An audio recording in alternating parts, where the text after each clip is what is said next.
Hello दोस्तों, स्वागत है आपका वर्ल्ड क्राइम स्टोरी चैनल पर। आज की कहानी एक डबल मर्डर की है। कई ऐसे शातिर बदमाश और अपराधी होते हैं जो कानून से खिलवाड़ करने की कोशिश करते हैं, पुलिस को चकमा देते हैं, बार बार पुलिस के हाथ से निकल जाते हैं, वो सबूतों को मिटाते हैं, गवाहों को धमकाते हैं।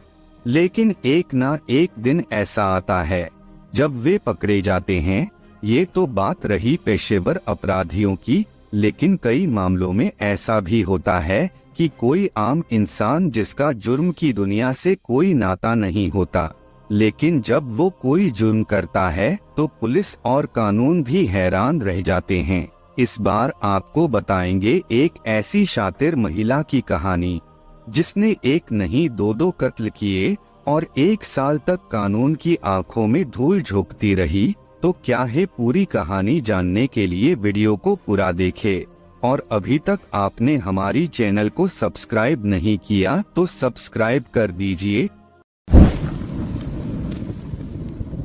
कहानी की शुरुआत असम के गुवाहाटी से होती है। दिन था 29 अगस्त 2022 का। एक परेशान महिला जिले के नुनमाटी पुलिस थाने में पहुंचती है। उस महिला का नाम वंदना कलिता था। उस महिला ने पुलिस को बताया कि उसके 32 वर्षीय पति अमरज्योति डे और 62 साल की सास शंकरी डे कहीं लापता हो गए हैं।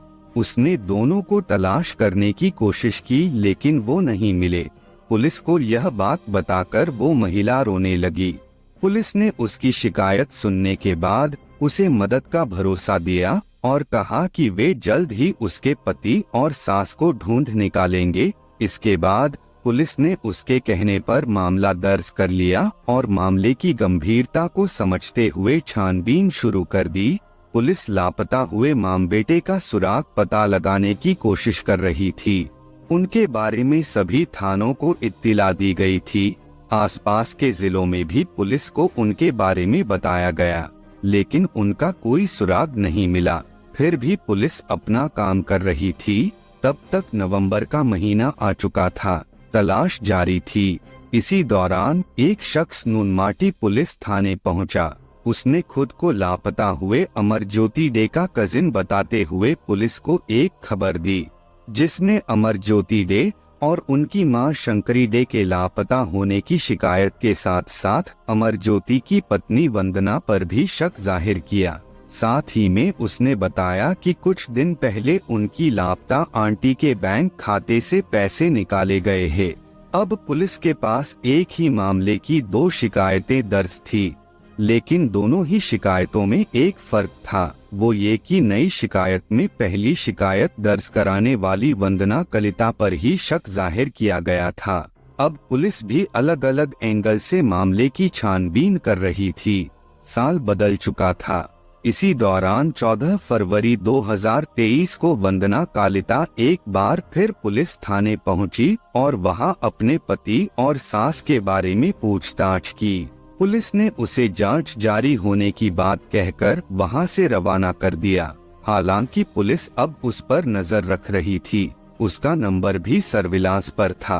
पुलिस उसकी लोकेशन ट्रेस कर रही थी। इसी दौरान पुलिस को उसकी गतिविधियों पर शक हुआ और पुलिस ने फरवरी 2023 में वंदना को उसके एक साथी के साथ गुवाहाटी से गिरफ्तार कर लिया। अब बारी थी तीसरे किरदार की, तो उसे भी पुलिस ने तिनसुकिया जिले से दबिश देकर गिरफ्तार कर लिया। वंदना के दोनों दोस्तों की शिनाख्त घंटी डेका और अरूप डेका तौर पर की गई। जब पुलिस ने तीनों से पूछताछ की तो ऐसी खूनी साजिश निकलकर सामने आई, जिसे जानकर हर कोई हैरान रह गए। पुलिस को छानबीन के दौरान पता चला कि करीब 12 साल पहले वंदना और अमरज्योति ने अपने परिवारों की मर्जी के खिलाफ जाकर शादी की थी। हालांकि बाद में अमरज्योति की मां शंकरी डे अपनी बहू और इस शादी को स्वीकार कर लिया था। यही नहीं, शंकरी अपने बेटे और बहू की रुपए पैसों से भी मदद करती थी। लेकिन बाद में अमरज्योति और वंदना के बीच झगड़ा होने लगा। अक्सर दोनों किसी न किसी बात पर झगड़ते रहते थे। घर में विवाद और झगड़े की वजह से वंदना भी परेशान रहने लगी थी। इसी वजह से उसने एक जिम में नौकरी कर ली। वो फिटनेस ट्रेनर के तौर पर वहां काम करती थी। शुरुआत में उसकी सास शंकरी ने उसका साथ दिया। वो उसे काम के लिए प्रोत्साहन देती थी, लेकिन ये सब ज्यादा दिनों तक नहीं चला।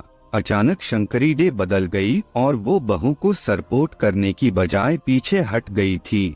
यहीं से वंदना और उसकी सास के रिश्ते में खटास आ गई थी। पुलिस के मुताबिक आखिर वंदना को 17 अगस्त 2022 के दिन वो मौका मिल ही गया था जिसकी उसे तलाश थी। उस दिन अमरज्योति डे और वंदना नरेंगी अपने फ्लैट पर आए हुए थे।